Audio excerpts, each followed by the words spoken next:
Prossiga, minutos que podem mudar o seu dia. O capítulo 5º. O capítulo 5º do Evangelho segundo o Espiritismo constitui um tesouro de conforto ao coração humano. Bem sabem os telespectadores que na obra O Evangelho segundo o Espiritismo, Allan Kardec tomou das máximas morais de Jesus e desenvolveu a obra.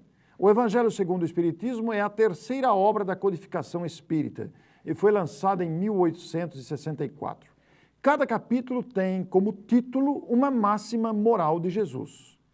Allan Kardec coloca os comentários à luz da doutrina espírita, em muitos casos transcreve trechos do Evangelho para comentá-los à luz da doutrina espírita e depois acrescenta, além dos seus comentários, aquilo que ele considerou e chamou de instruções dos espíritos.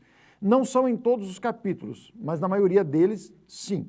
E nesses subtítulos, Instruções dos Espíritos, ele selecionou mensagens concernentes ao assunto tratado.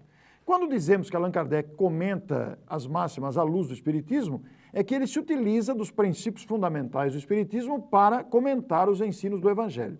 Mas o capítulo 5, como dissemos, é o mais confortador capítulo da obra. Bem-aventurados os aflitos.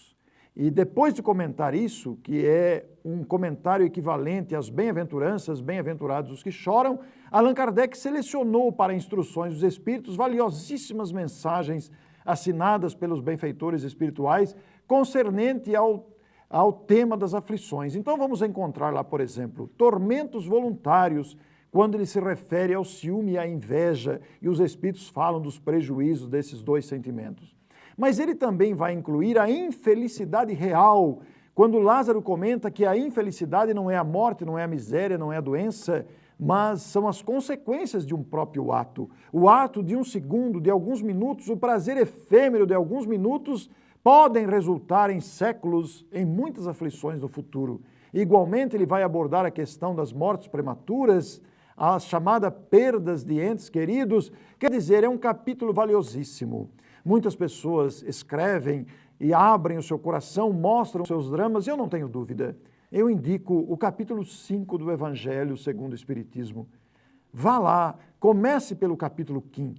Depois você descobre as outras pérolas, porque neste capítulo está todo o conforto do Evangelho, está também todo o conforto e a lógica do Espiritismo. É uma obra essencial para contínuo estudo e divulgação. E todos nós, aqueles que tomamos contato com esta obra, temos o compromisso de disseminá-la a quatro ventos, de disseminá-la amplamente para que este consolo, este conforto do Evangelho e da própria doutrina espírita alcance os corações sofridos e abatidos pelas aflições humanas. Prossigam, pois, companheiros, prossigamos todos trabalhando pela difusão da boa nova do Cristo, a boa nova da alegria, a boa nova do bem que todos nós estamos convidados a praticar. Escreva para o programa prossiga@redemundomaior.com.br. Prossigamos trabalhando para o bem, porque a vida conspira a nosso favor.